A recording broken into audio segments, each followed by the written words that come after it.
Good afternoon, Mr. Prime Minister. How are you today? Doing very well. It's good to speak with you. I congratulate you on the new role. I know it hasn't been too many months, a lot of virtual, but it's always good to speak with OMNI. It's always good to have an opportunity to connect. Thank you so much. It's actually a pleasure to have you with us on OMNI Arabic. You know, this is a great way to deliver those important messages to the members of our community, especially those who have language barriers, so that they can be more engaged in civic life. So thank you so much for this opportunity. I won't take much of your time. I will jump right into the questions. So the government is holding two national emergency summits today and tomorrow, one on anti-Semitism and one on Islamophobia. So I want to ask, where are we as a society when there are still calls for national summits to combat hate? Well, I think as a government, we've continued to work very, very hard over many years on combating racism and discrimination in all its forms, whether it's anti-Semitism or Islamophobia or anti-Arab racism or anti-Asian racism. We're seeing, unfortunately, through this pandemic, an increase in intolerance, in people struggling from stress and anxiety, and unfortunately, that is an opportunity for forces to be polarizing Canadians. And therefore, the importance of coming together and reminding people that even as we came together as neighbors and communities through this pandemic, making sacrifices for each other in wonderful ways that left Canada better off than others, there is still a need for all of us to be active on fighting intolerance in all its forms. And that's what these two national summits are doing. But it's also part of a longer conversation on defending women, on defending minorities, on working forward on reconciliation. There's a lot of things that we've seen during this pandemic that make us realize we have more work to do. Even though Canada is wonderful, there's always more work to do. So on the issue of Islamophobia specifically, the community is worried, and one can argue confused, because they are hearing from their prime minister that the targeting of Muslims is abhorrent, and then hear accusations that government departments like the CRA unfairly scrutinized and audited Muslim charities. So how concerned are you about these accusations, and is the community's confusion valid? Well, first of all, we're always going to make sure that charitable organizations of all types follow the rules and are fulfilling their responsibilities. And at the same time, as a government, we have recognized that systemic discrimination exists throughout every institution, not just in government, but throughout police organizations, different orders of government, private sector institutions. Systemic discrimination is where we have systems that weren't built with a full understanding of the diversity of Canada that we're building now. So we take those preoccupations very seriously and are following up on them. But I think at the same time, the Muslim community understands just how much, as a government, we came into office in 2015 to push back against the divisiveness, the polarization, and indeed the unfair attacks on Muslim Canadians that were par for the course before. And as a government, we continue to stand both with concrete actions to fight racism and intolerance, to support the Muslim community, but also to push back very, very hard against any politicians who revive the discourse that pits Canadians against Canadians. So I'm going to be more specific on the CRA issue here. Muslim groups want the government to overturn the Canada Revenue Agency's recent decision to suspend the ability of long-established charity Human Concern International, HCI, to issue tax receipts following an audit. Will the government commit to such a call, or do you have any concerns about the work of HCI, which is a Canadian charity founded in 1979? As I've said, we take very seriously the responsibility to both ensure that charities are following the rules, while at the same time recognizing that there is discrimination within all systems, and therefore we do have to be very careful about the concerns that the community is raising. But we have independent processes that are overseeing that. Certainly, it's something we're going to take a close look at, but the decisions need to be based on facts and procedures. And I can't comment on that specific case. Sure. So my next question is based on an upcoming report by the UK-based Institute for Strategic Dialogue. The report states that online activity by right-wing extremists in Canada rose last year during the pandemic. And against the backdrop of reports like that, the head of the National Council of Canadian Muslims said this week that Canada has suffered more mass killings motivated by Islamophobia in the last 5 years than any other country in the G7. So that's a grim record. Has your government taken this issue seriously enough? Oh, we have taken this issue very, very seriously, and it is horrible to see what happened to Mohammed Zafis last year in Mississauga, or the Afzal family, or just remembering how shocked and appalled and horrified so many Canadians were by the killing in Sainte-Foy, Quebec, at the mosque.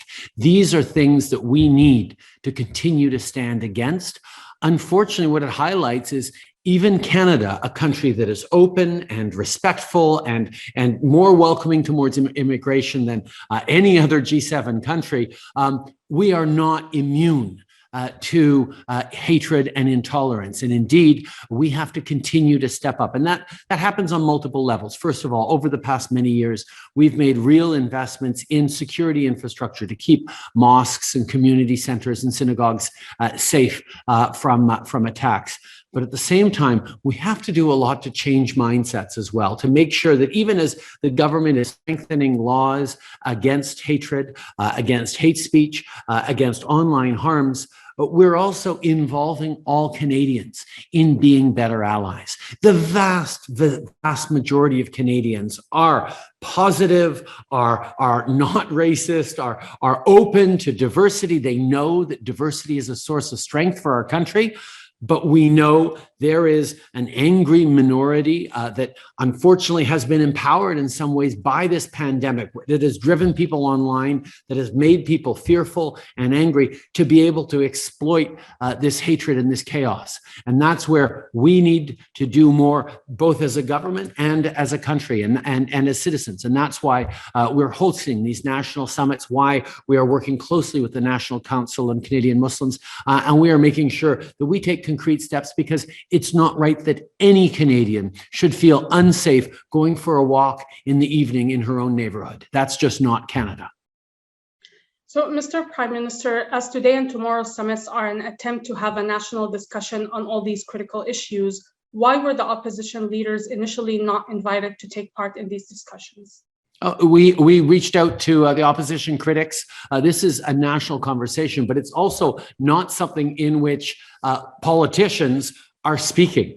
People are listening instead. And that is the important thing. We've gathered experts and community leaders from across the country with very diverse experiences to uphold the full intersectionality. And we absolutely want to be able to make sure that we're pulling together those voices and that they be heard.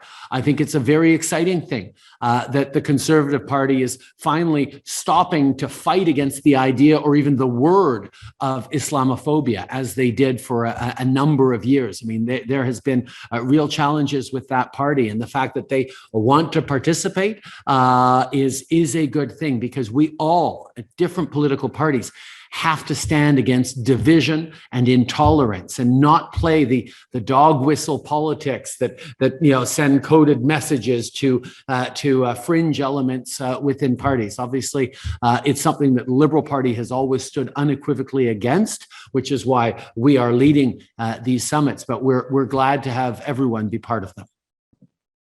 Thank you. So my last question is on the controversies surrounding Quebec's Bill 21. Can we get clarity on your government's stance towards that bill? And to be more specific, I would ask, does the debate surrounding religious symbols fuel the very hate that your government is trying to eliminate? Let me be very, very clear, as I have been for many, many years. I am in total disagreement with Bill 21 in Quebec. I don't think that in a free, open society, we should be telling women what they should or shouldn't wear. It just doesn't make sense for me. And indeed, it perpetuates a concerned division within society. But at the same time, the way our country is set up is that we have a justice system that allows and encourages even people to stand up for their rights. And right now, many Quebecers and Quebec organizations are taking their government to court to say that this law is discriminatory. And that is more powerful and more effective than one order of government picking a fight with another order of government that ends up being all about politics, when this is a conversation that has to be about individuals and their rights.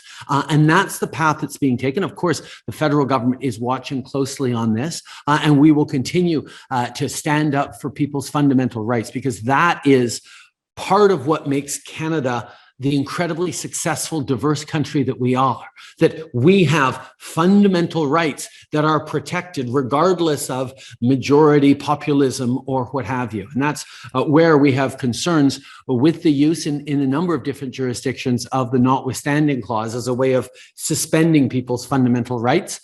But these are conversations that need to be had in a way that brings people along, that don't deepen divisions and polarizations, and don't call an entire community intolerant or racist, but tries to understand that in some cases there is a need for greater understanding and greater listening to each other.